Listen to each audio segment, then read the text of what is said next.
Hello everyone, स्वागत है आप लोगों का। एक ऐसी घटना जो कल घटित हुई भारत में, हम उसको दशकों तक, सदियों तक शायद हम उसको नहीं भूल पाएंगे। एक फ्लाइट, एक प्लेन जो इंडिया से लंदन जा रहा था, उसने टेक ऑफ किया और टेक ऑफ करने के जस्ट बाद वो क्रैश हो गया और उसमें बैठे हुए 242 लोगों में से 241 इंक्लूडिंग 12 क्रू मेंबर की डेथ हो गई। हमने उनको उसी टाइम पर खो दिया। एक व्यक्ति जो इंडियन ब्रिटिश ओरिजिन के पर्सन है वो बचे हैं और सिर्फ एक ही व्यक्ति बचे हैं।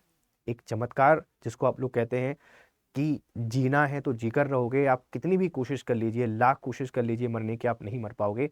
और अगर लिखा है कुछ घटित हो जाना तो फिर शायद आप उसको नहीं रोक पाओगे। ये कैसे हुआ है? इंसानी गलती है, टेक्निकल फॉल्ट है, नेचुरल फॉल्ट है, ये सारी चीजें तो जब रिपोर्ट आएगी उसके बाद ही पता चलेगा। लेकिन इतनी भीभत्स घटना कि इतने सारे लोगों को हमने खो दिया, मैं आसानी से आपसे डिस्कस कर सकता हूं, आप आसानी से इसको सुन सकते हैं।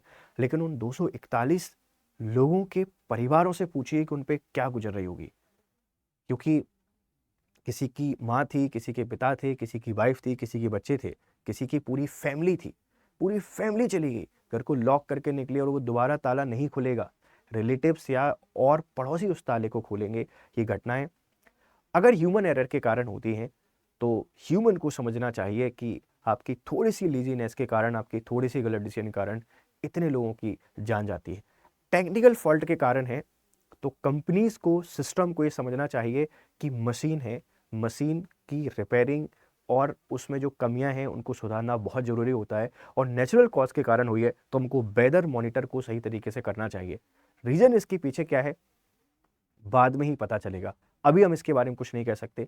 क्या हुआ है पूरी कहानी समझने की कोशिश करते हैं। देखो भाई, आप लोग देखेंगे कि कल से ये खबर बहुत चर्चा में है और अहमदाबाद विमान हादसा, प्लेन क्रैश हुआ है AI-171। कहां पर? स्थान अहमदाबाद में। और ये 12 जून 2025 को फ्लाइट संख्या उस समय AI-171 थी और गंतव्य डेस्टिनेशन क्या था? लंदन। तो ये अहमदाबाद से जा रहे थे कहां पर? लंदन के लिए। और ये प्लेन क्रैश हुआ, ये टेक ऑफ किया और टेक ऑफ करने के जस्ट बाद एक बिल्डिंग में ये टकरा गया। अब देखो, यहां नेचुरल कॉज तो बहुत कम हमको नजर आ रहा है, वर्ड्स भी शायद हमको ऐसे कुछ नजर आ रहे हो, मतलब इस तरह की घटनाओं में ह्यूमन एरर एक बहुत बड़ा हो जाता है। ह्यूमन और एक टेक्निकल एरर यहाँ पे हो सकता है। अब वो एरर क्या है इसको हमको फाइंड करना पड़ेगा और फाइंड इसलिए करना पड़ेगा कि इन फ्यूचर ऐसी जो प्रॉब्लम चल रही हैं, ऐसी जो गलतियां हो रही हैं, इन गलतियों के कारण किसी निर्दोष की जान नहीं जानी चाहिए। इससे पहले हमने देखा था कि हमारे जो CDS थे उनकी डेथ भी ऐसी हो गई थी, उनका एक हेलीकॉप्टर क्रैश हो गया था। और इसमें भी गुजरात के जो फॉर्मर CM रहे हैं विजय रूपाणी, उनकी भी डेथ हो गई है उन 241 में, वो भी हैं। इस बात को ध्यान रखिएगा। ठीक है, हुआ क्या इसको समझने की पूरी कोशिश करते हैं। देखो भाई, एयर इंडिया की फ्लाइट AI-171 ने 1:38 पे अहमदाबाद एयरपोर्ट से उड़ान भरी और केवल 2 मिनट 1:40 मतलब 625 फीट की ऊंचाई पर दुर्घटनाग्रस्त हो गई। यह हादसा एयरपोर्ट के पास सिविल अस्पताल के हॉस्टल की बिल्डिंग से टकराने से हुआ। ये फ्लाइट टेक ऑफ हुई, मतलब उड़ी, और उड़ने के 2 मिनट बाद ही ये क्रैश हो गई। कितना दर्दनाक, कितना भीभत्स रहा होगा ये मंजर। उसमें बैठे लोगों ने उस मौत को कितनी बारीकी से देखा होगा, मैं ये सोच भी नहीं पाता हूँ कि 138 पे जब प्लेन ने टेक ऑफ किया होगा तो सब लोग कितने खुश होंगे। कोई घूमने जा रहा होगा, कोई फैमिली के पास जा रहा होगा, कोई पढ़ने जा रहा होगा, कोई बिजनेस डील के लिए जा रहा होगा, वो लोग कितने खुश रहे होंगे। और 1:40 में सब कुछ मातम में बदल गया, सब कुछ शोक में बदल गया है। इन सभी लोगों के लिए भावपूर्ण श्रद्धांजलि है।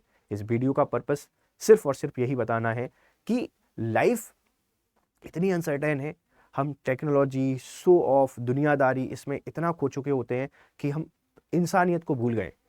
और जब ऐसी घटनाएं कुछ घटित होती हैं तो इंसानियत हमको याद आती है। व्यवस्थाओं से भी रिक्वेस्ट है कि अगर ऐसी कुछ परेशानियां हैं, दिक्कतें आ रही हैं, आप फ्लाइट लेट कर दीजिए, मत बढ़ाइए, मत ले जाइए, पर जान नहीं जानी चाहिए किसी की। हमको जो सुरक्षा मानक है उन मानकों का ध्यान रखना पड़ेगा। देखो, नेचुरल कॉज तो वेदर खराब होता है या वर्ड्स टकराते हैं तो ही होता है। अब 625 फीट की ऊंचाई पे क्या हुआ है, मतलब हुआ क्या है, ये सिर्फ और सिर्फ अब रिपोर्ट के बाद ही हमको पता चलेगा कि एक्चुअल में कहानी क्या रही है, क्या फॉल्ट इसमें रहा है। या फिर कोई होता है ना कि कोई व्यक्ति बता देता है बाद में कि ऐसा ऐसा कुछ हुआ था, तो वहां से हमको पता चलेगा कि कारण इसके पीछे क्या था। इस बात को थोड़ा सा ध्यान रखिएगा। ठीक है, कितने लोग थे? तो 230 यात्री थे। अगर मैं यात्रियों की आपसे बात करूं तो 230 यात्री थे, 12 क्रू सदस्य थे, 12 क्रू मेंबर इसमें थे। नेशनलिटी वाइज 169 भारतीय, 169 इंडियन है, 53 ब्रिटिश नागरिक थे, 7 पुर्तगालीज थे, एक कनाडाई था, 11 बच्चे बाद 2 नवजात। Can you believe it? Infant, छोटे बच्चे जो अभी जन्म लेके आगे ही जा रहे थे, वो 11 बच्चे भी इसमें थे। जान किसी की भी जाए बहुत बहुत दुख होता है। बच्चे और इन्फेंट भी नहीं बचे हैं इसमें। कितनी भीभत्स नज़ारा हमको देखने को मिला है। मैप के जरिए समझने की कोशिश करते हैं। 1:38 पे उड़ान भरी सरदार वल्लभ भाई इंटरनेशनल एयरपोर्ट अहमदाबाद से। रिहायशी इलाका है, रनवे की लंबाई है ये इतनी 3505 मीटर, और डॉक्टर्स का ये हॉस्टल्स है। क्रैश हुआ 1:40 पे, 2 मिनट पे ऊपर गया, ऊपर जाके क्या हुआ, नीचे गिरा और बिल्डिंग से टकरा गया। और बिल्डिंग से टकराने के जस्ट बाद उसमें फ्यूल भरा हुआ था, लगभग 1,30,000 फ्यूल था, क्योंकि उसको लंबी उड़ान भरनी थी। और इतना फ्यूल होने के कारण वह विस्फोट में कन्वर्ट हो गया। आप इस बात को ध्यान रखिएगा कि क्रैश हो जाने से सब कुछ तबाह हो जाता है, ध्यान रखिएगा। एकमात्र जीवित यात्री ये वो शख्स है जिसको आप लोग कह सकते हैं कि लक या करिश्मा या किस्मत, आप जो भी कहना चाहें कह सकते हैं। ये इमरजेंसी गेट 11A पर बैठे हुए थे, भारतीय मूल के ब्रिटिश नागरिक रमेश विश्वास कुमार, जो फ्लाइट की सीट संख्या 11A पर बैठे हुए थे, चमत्कारी रूप से जीवित बच गए। वे इमरजेंसी एग्जिट के पास बैठे थे और मामूली घायल हुए। इमरजेंसी एग्जिट ने इनकी हेल्प की, और भी काफी सारे लोग उससे बच सकते थे, बट 2 मिनट में तो सब कुछ हो गया ना। पता ही नहीं चल पाया एक्चुअल में हुआ क्या है, कोई अनाउंसमेंट नहीं, कोई कुछ भी नहीं, और सब कुछ तबाह हो गया, सब कुछ खराब हो गया। तो ये ऐसी घटनाएं बहुत दर्दनाक होती हैं, बहुत परेशान करती हैं, इस बात को ध्यान रखिएगा। मृतक गुजरात के पूर्व मुख्यमंत्री विजय रूपाणी इस फ्लाइट में सवार थे और उनकी मृत्यु हो गई है। अन्य सभी 241 लोगों की मौत की पुष्टि गृह मंत्री अमित शाह ने की है। अब रिपोर्ट होगी, इंक्वायरी होगी, उसके बाद पता चलेगा कि फॉल्ट क्या है, कारण क्या है, लेकिन लोगों को हमने खो दिया है। हमको व्यवस्थाएं ऐसी बनानी है जो सुविधाजनक हो, ना कि ऐसी व्यवस्थाएं कि लोगों को हमको छोड़ के जाना पड़े। इन घटनाओं को बहुत बारीकी से हमको मूल्यांकन करना होगा, ठीक है, बहुत मूल्यांकन करना होगा। और अब लोग इतनी खराब तरीके से, मतलब इतने खराब तरीके से हमको छोड़कर गए हैं कि डीएनए टेस्ट हमको यहाँ पे कराना पड़ेगा, और डीएनए टेस्ट के बाद ही हम लोग बता पाएंगे एक्चुअल में हुआ क्या है। ये वो व्यक्ति हैं जो बचे हैं, इनको हॉस्पिटल ले जाया गया है और अभी इनका ट्रीटमेंट चल रहा है। ये वो विजुअल्स है जो आपको बता रहा है कि प्लेन क्रैश हुआ और उसके बाद जो आग है, भीभत्स नज़ारा हम यहाँ पे देख पा रहे हैं। इस बात को थोड़ा सा ध्यान रखिएगा। राहत के बाद एनडीआरएफ, एयरफोर्स और फायर ब्रिगेड की टीमों ने राहत कार्य शुरू कर दिया है। टाटा ग्रुप ने मृतकों के परिजनों को 1 करोड़ रुपए की मदद की और घायलों को मुफ्त इलाज करने की घोषणा की है कि हम सभी का फ्री में इलाज कर देंगे। अब घायल कौन है? एक ही है। हालांकि वहां के जो लोग हैं आसपास के, वो भी बहुत ज्यादा इसमें कहीं ना कहीं नुकसान तो हुआ होगा। टाटा का ऐलान, मृतकों के परिवार को इतने करोड़ रुपए मुआवजा देंगे, ये आप थोड़ा सा ध्यान रखिएगा। और विमान की जानकारी, ये मॉडल है बोइंग 7878 ड्रीम लाइनर इसका नाम था। पहले भी सुरक्षा को लेकर विवादों में रहा है, मतलब पहले भी इसको इशू थे। एयर इंडिया ने क्यों इसको नहीं हटाया मुझे समझ में ही नहीं आता, और टेक ऑफ के तुरंत बाद ये आग के गोले में बदल गया। ये मॉडल है और has faced safety concern in the past, ये पूरी कहानी है।